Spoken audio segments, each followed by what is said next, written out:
Well, I hope you're all having a great day. I found some cute little ideas to make some gift tags. I did this one up. It's just a dollar store black gift tag, and I had some sheet music that I found in a secondhand store.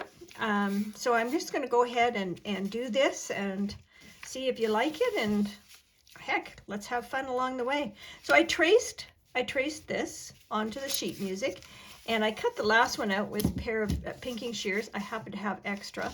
I'm not sure why, but I do. So I'm just going to cut this one out, and I'm cutting it a little bit smaller than the actual, because I want a little bit of the black showing.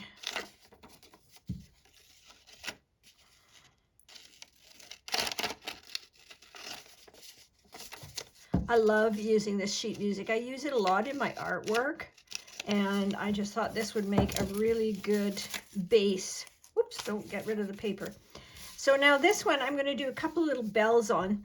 Don't be fooled by this old jar. I've actually got it full of Mod Podge that I've made, so white glue and water. But what I wanted to show you is I took the top and I made 2 circles, so that those are my bells. So I drew those in pencil, and then what I drew in just a quick little bow on the top, and these 3 lines are going to be some more of these just greenery. So we're going to give it a try. I've picked out some colors. I've got some gold, and I do have a little bit of red, and the greens. I picked 3 different greens, a light, a medium, and a dark, to make these, and a little bit of brown. The brown kind of shows, kind of not, but I'll show you what I'm doing, and then we'll outline it afterwards. So let's get rid of a few things here, so I've got some space to work. So first thing I do is I'm going to Mod Podge this onto the back of onto the front of this tag, and that's just about, I like that little bit of black around the outside, looks great. So I use just a brush, because this is fully washable. It's just school glue and water mixed. I do them about half and half because I don't need it super strong. It's just holding paper. So just layer it on. You don't want too much because these little cards will curl a little bit. I could have painted the back of this. That might have been smarter. You know, not too smart. Okay, so yeah. All right. So paint the back. Do as I tell you, not as I do. There we go. We just get these little edges down. I suppose if the edges don't stick down, that's not a bad deal either. It gives it a little more of a shabby chic kind of look. There.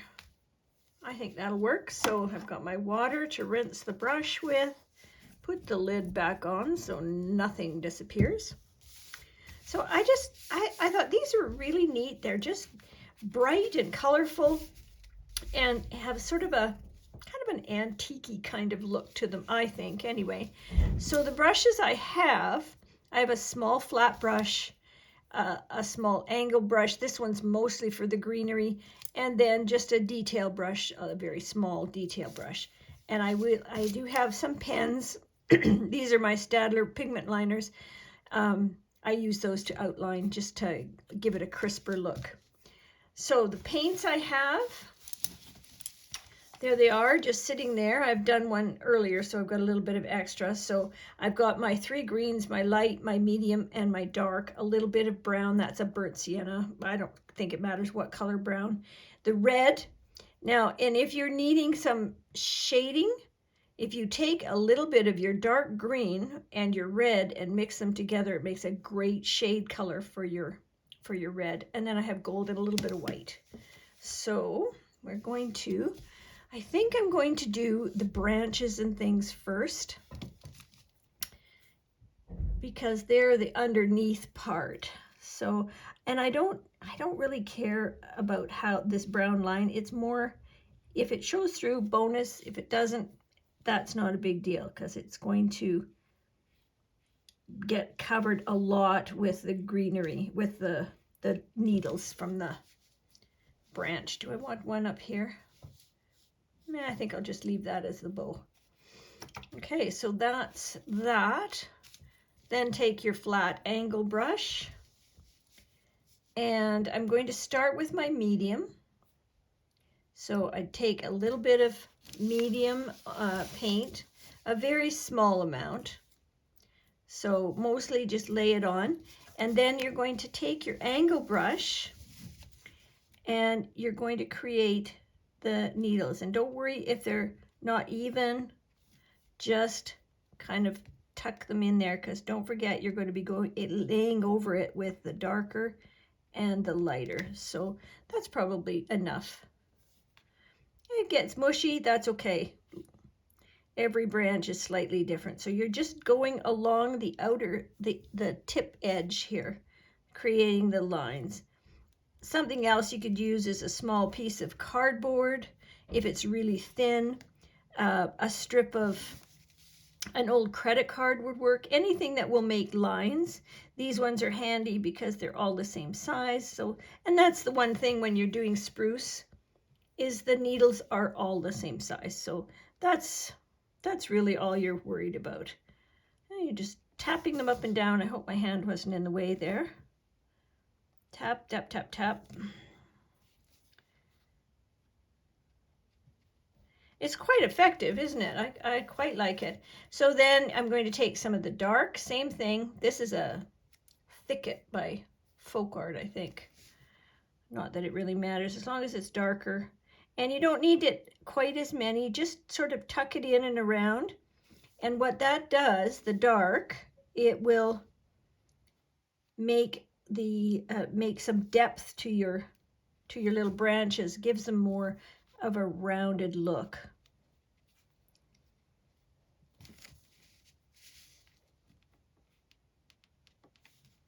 This would be good on anything. You could use this to make a Christmas card. I just really like these little black tags. I thought they were kind of cute. I need to keep a lookout. They're old. I bought them last year, probably before or after Christmas. There. So that's cool. So now I'm going to take a little bit of the lightest color that I've got and just put a little bit in, a few branches here and there, not many. Not as many as you were doing the last time, not even as many as the dark. So just enough to make your little branches stand out. Done. Wash that off.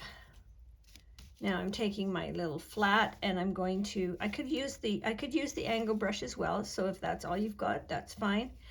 And I'm going to get the gold, which it looks like I need more. And of course I don't have it on my, there it is.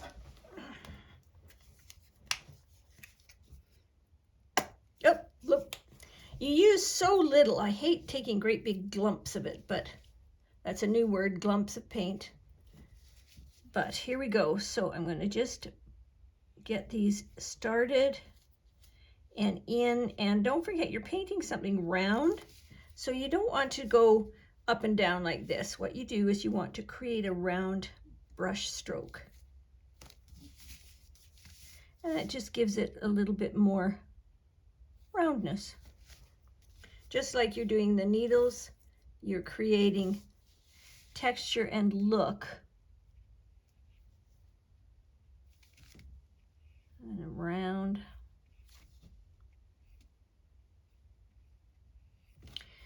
The gold is quite thin, so probably has to have 2 coats.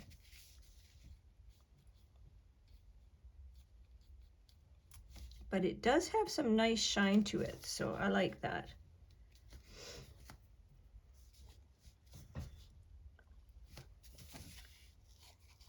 See, it does have some nice shine.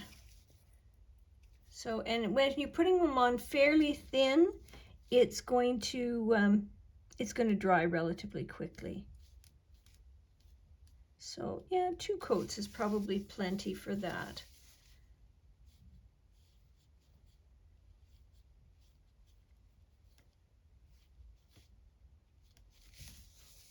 Look at how easy that is. Little wee bells. Because I've had pre-made my little circle. So now this, the bow is just a light outline. I'm going to put it in red. It's going to be like a string bow. So you take your fine liner, get your paint on, and we're going to make a little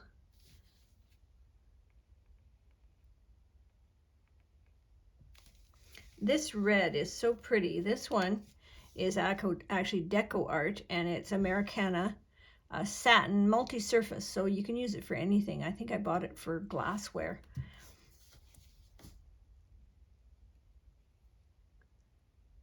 So you get a little bit of thin ribbon. Don't get a glob of paint.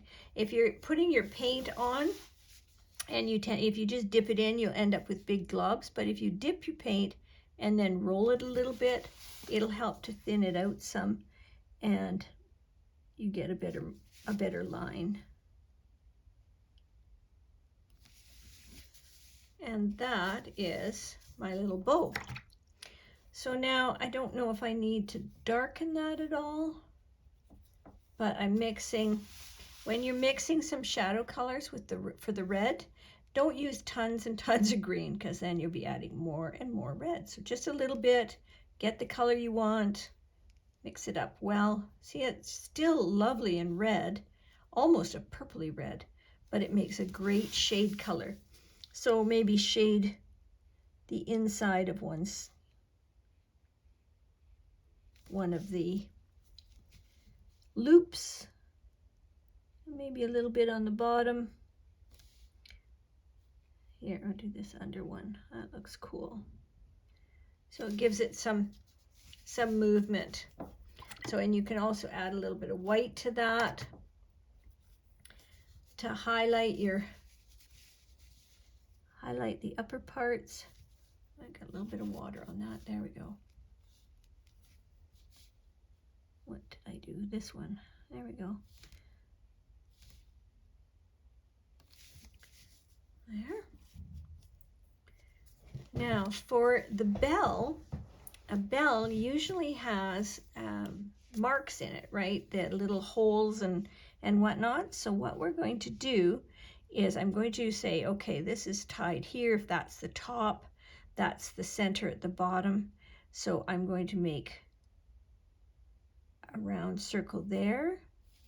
This is not quite dry enough, but it'll get there.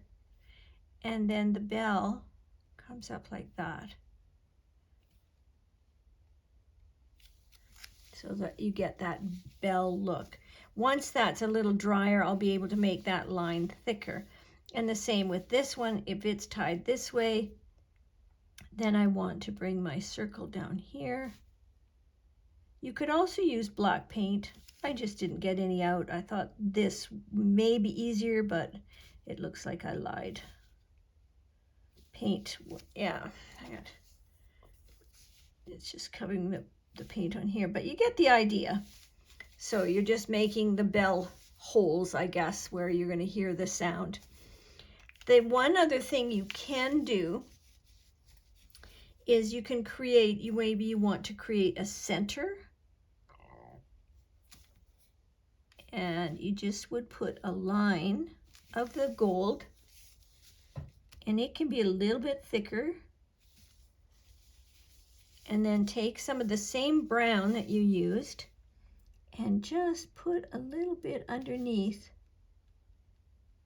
to make a shadow. So the bell has a little different shape. So same thing for this one. Right across the center, and don't forget it's round, so if you may have a tiny little curve to it, you can. I wish my lighting was better in here. Of course, I'm blind as a bat anyway. I don't know about you guys, but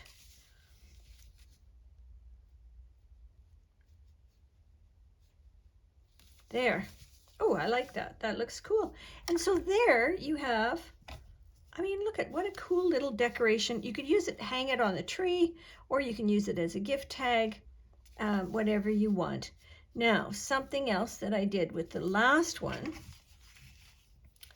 is I took my angle brush, make sure it's clean, and I just tapped the gold paint just like this around, just catching those edges. You can leave it black or you can put whatever color you want on. I like shiny stuff, so you know, me and Dory. So all the way around, and then I will get that, clean that hole up later at the top so we can put a string back in.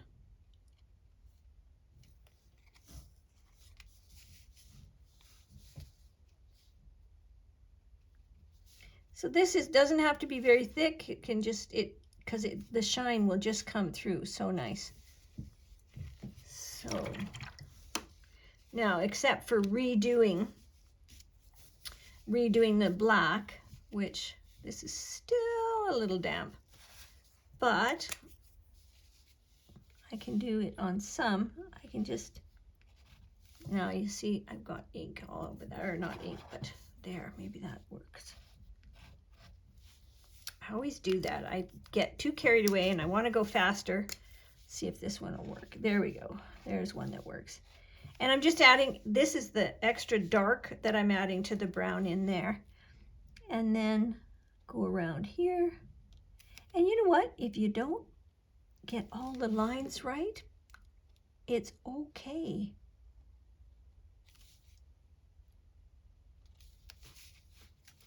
You can even do a line here. Oh, and there, I see I'm doing it again. I'm painting and marking on something that is wet with my pens. Don't do that. It's not good. Is this going to work? I'm going to have to get black paint for that. But you get the idea. So there it is. A cute little gift.